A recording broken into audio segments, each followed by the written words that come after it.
আসসালামু আলাইকুম সুপ্রিয় দর্শক, আজ আমি একটি নতুন রেসিপি নিয়ে আপনাদের সামনে হাজির হয়েছি। রেসিপিটি হলো পুঁইশাকের বিচি। পুঁইশাকের বিচি সব এলাকার মানুষ খেতে পছন্দ করেন না বা জানেন না। আজকে আমি খুব সহজে রান্না করে দেখাবো চিংড়ি মাছ দিয়ে পুঁইশাকের বিচি কিভাবে রান্না করা যায়। কেউ কেউ ভাজি করে বা মাছের মাথা দিয়েও রান্না করে থাকেন, তো আমি আজকে চিংড়ি মাছ দিয়ে রান্না করে দেখাচ্ছি। এখানে আমি নিয়েছি 500 গ্রাম পরিমাণে পুঁইশাক। অ্যাকচুয়ালি আমি এটা কিনে নিয়ে আমার বাগানের পুঁইশাক, তো পরিমাণ হয়তো বা 500 গ্রাম মতোই হবে। আরও আছে আলু। এখানে আমি 3টে আলু, ছোট ছোট 3টে আলু ফালি করে এইভাবে কেটে নিয়েছি চিংড়ি মাছ, কাঁচামরিচ এইভাবে কেটে নিয়েছি লম্বা লম্বা করে। পেঁয়াজ, এখানে বড় একটি পেঁয়াজ আছে। রাঁধুনি মশলা আসলে আমি অনেক দিন থেকে ব্যবহার করি। আমি একটা প্রতিযোগিতায় অংশ নিয়েছিলাম সেরা রাঁধুনিতে, তখন আমাকে প্রায় অনেক মশলাই দিয়েছিল, তার মধ্যে রাঁধুনি মশলা ছিল। আমি প্রায় 1 বছর ধরে ওইটা ব্যবহার করেছিলাম, তখন থেকে আমার রাঁধুনি মশলাটা খুবই ভালো লাগে। আর আছে ধনেপাতা, হলুদের গুঁড়া, লাল মরিচের গুঁড়া, ধনে গুঁড়া এবং কিছু সিমের বিচি। আমার প্যানটা গরম হয়ে গেছে, এখন আমি পরিমাণ মতো তেল দিয়ে দিচ্ছি।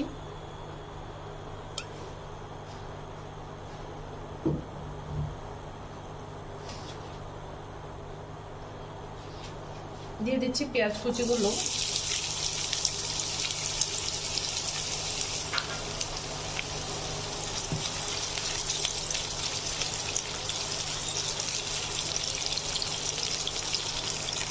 দিয়ে দিচ্ছে কাঁচামরিচের ফালিগুলো। আমি এখন একটু সামান্য ব্রাউন করে ভেজে নেব।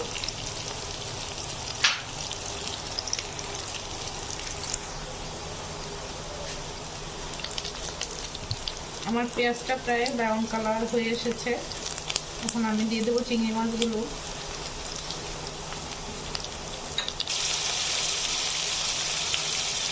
চিংড়ি মাছগুলো দিয়ে আমি 1 মিনিট ভেজে নেব।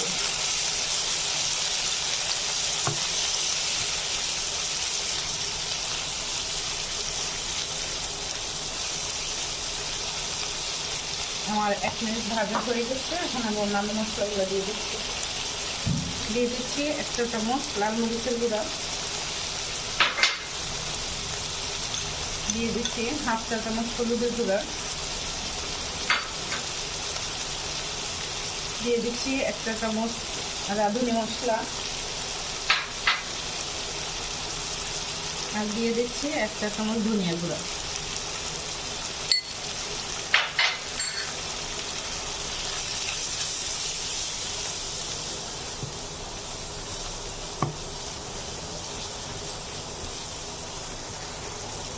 মশলাটা যাতে পুড়ে না যায় এজন্য আমি অল্প একটু পানি দিয়ে দিচ্ছি।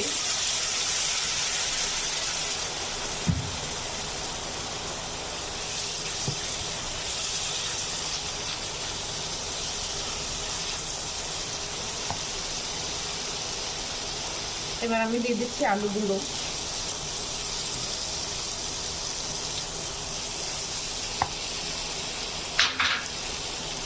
দিয়ে দিচ্ছি সিমের বিচিগুলো। সিমের বিচি এবং আলুগুলো আমি 2 মিনিট সিদ্ধ করব অল্প একটু পানি দিয়ে এবং ঢেকে।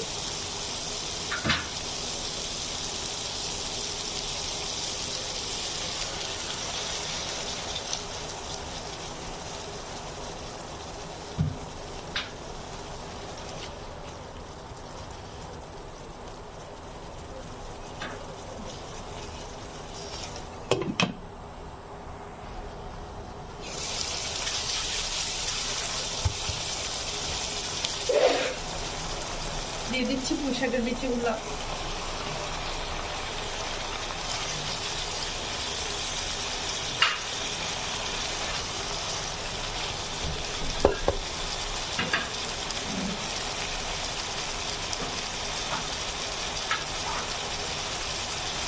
দিয়ে দিচ্ছি স্বাদ মতো লবণ।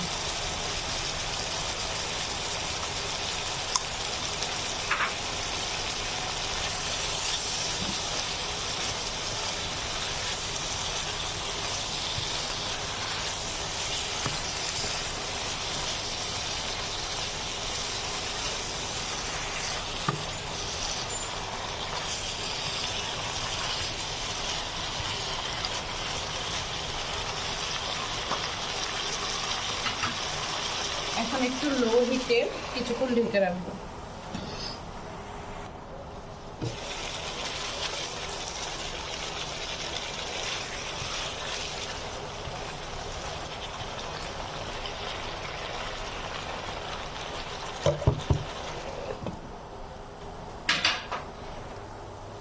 আমি 3 থেকে 4 মিনিট ঢেকে রান্না করেছি। তো পুঁইশাকে সাধারণত বেশি ঝোল প্রয়োজন হয় না। এখন একটু শুকনা শুকনা হয়ে গেছে, তার জন্য আমি সামান্য একটু পানি দিয়ে দিচ্ছি। একটু মাখা মাখাই হবে, বেশি একটা ঝোল হবে না।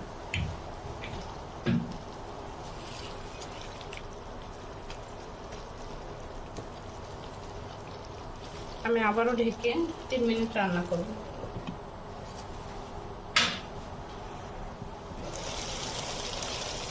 আমার তরকারিটা প্রায় হয়ে এসেছে। এখন আমি ফাইনাল একটু ধনেপাতা দিয়ে দিচ্ছি।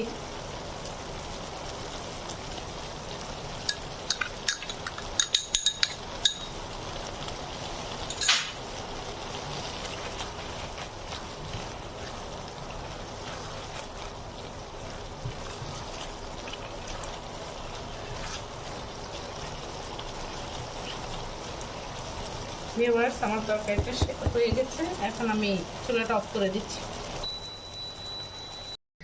ভিউয়ার্স, তৈরি হয়ে গেল আমার আজকের রেসিপি চিংড়ি মাছ দিয়ে পুঁইশাকের বিচি। আশা করি খুবই ভালো লাগবে। আমার ভিডিওটি ফলো করে একবার ট্রাই করে দেখুন না কতটা মজাদার রেসিপি। তো দর্শক, ভালো থাকবেন, সুস্থ থাকবেন, আর আমার সাথে থাকবেন। আমার সাথে থেকে বেশি বেশি লাইক কমেন্ট করবেন। আজকে এই পর্যন্তই। আসসালামু আলাইকুম।